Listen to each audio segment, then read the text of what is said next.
Hey, it's Vanessa, the Crafty Gemini, and in this video tutorial, I'm going to teach you this quick and easy way to make a quilted pot holder that looks like you attach binding, but you don't have to fuss with any binding strips. For fabric, we cut a strip at 1 3/4 inches by 5 inches for the loop. The center square is cut 9 inches by 9 inches, and then we have a background square that will also be the binding at 11 inches by 11 inches square. To protect my hands, I'll be using Bozal Polytherm Heat Reflective Fleece. This is what it looks like, and I'll include a link in the description box below because we do sell this in our online shop. One side is shiny, the back side of it is more matte and more white, so it just looks like plain fleece. And obviously the reflective side, which is this shiny side here, is what's going to reflect the heat back to the source. Now to cut this to size, I'm just going to take my 9 inch by 9 inch square and use that as a template to cut out 2 pieces from this Polytherm Heat Reflective Fleece.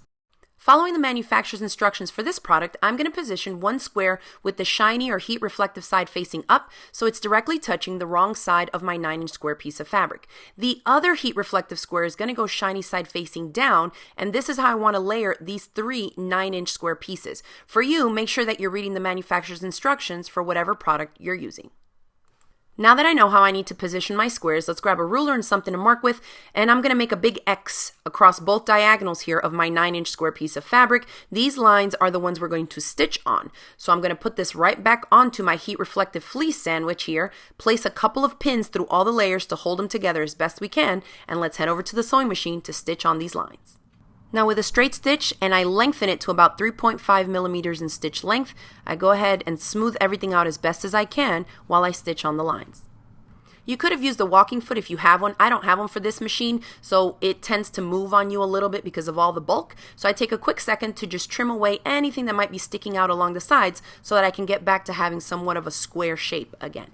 This next step is optional, but you can see the 3 layers are still separated on the side, so we can base stitch around all 4 sides to help keep things a little bit flatter and more together.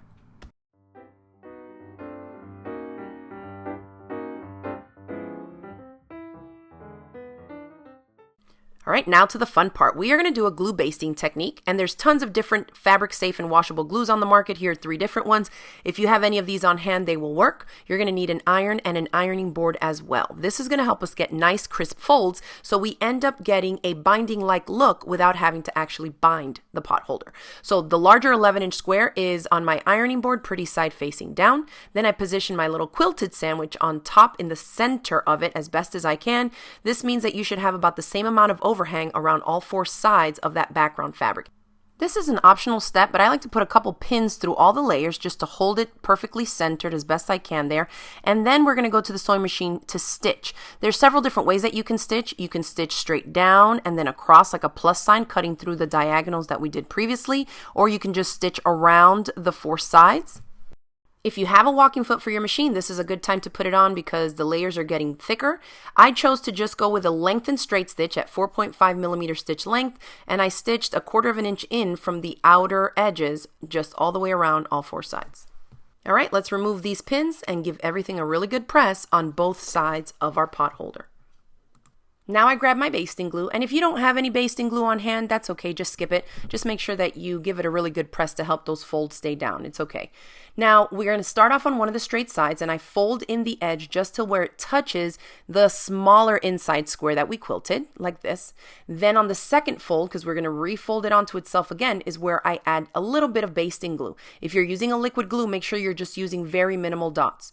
Then I like to jump over to the opposite edge and repeat the steps. On that second fold, I add the glue, set it with the iron, and it holds really nicely in place. Then I'll go back in and do the same exact folds to the remaining 2 sides to create a finished square pot holder. So I'm finishing up the 3rd side here. On the 4th side, I'm going to give it the first fold, and then I'm going to stop because we haven't made our loop yet. If you don't want to add a loop, you can just finish off the 4th side as we've done the other 3. But if you're going to make the loop, then keep following along. So I'm going to set this aside.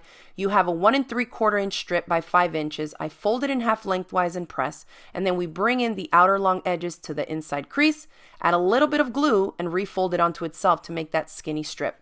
Then I'm going to top stitch along both long straight edges here to keep it all together and closed and make it into a little strap for our loop. So I used a little bit longer of a straight stitch at 3.5 stitch length. Anywhere in that range, 3 to 4 millimeters will work. Then I'll fold the short ends so that they're together to make my little loop, and I'm going to pull up all the folds that I have on just one of the corners and then refold the edges of that background fabric down onto it so that when I do come around and top stitch, it's going to catch all of that, including our little strip that we've turned into a loop. So go ahead and add your basting glue if you're using it, refold everything onto itself, give it a press, and then I like to go back in and actually add my plastic sewing clips around all four sides to better hold everything in place.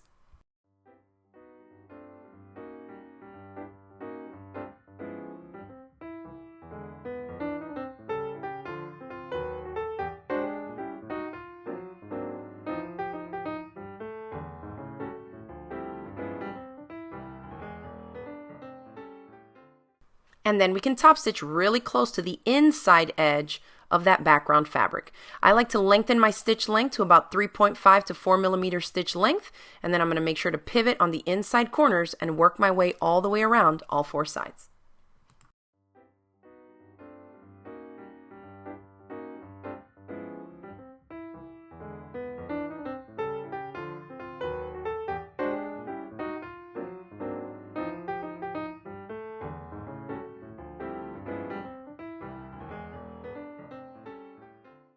Then let's give everything a really good press on both sides.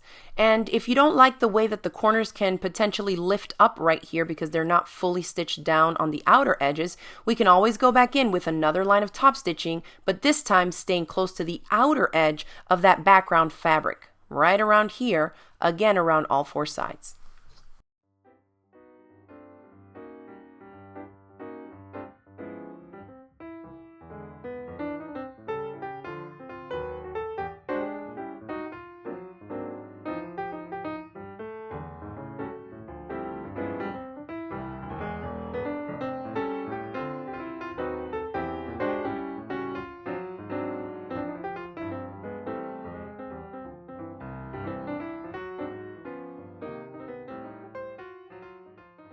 All right, so there you have it. I hope you learned something and that you'll give this technique a try. A quick and easy way to make a quilted pot holder so that it looks like it's fully bound, but you didn't have to cut out and attach any binding strips. So give this a try. When you do, let me know in the comments below how you like it. Let me know any changes you made to it and how you made it your own. I hope that you enjoyed this video tutorial. Give it a thumbs up if you liked it, and don't forget to subscribe so you don't miss out on any of my future videos.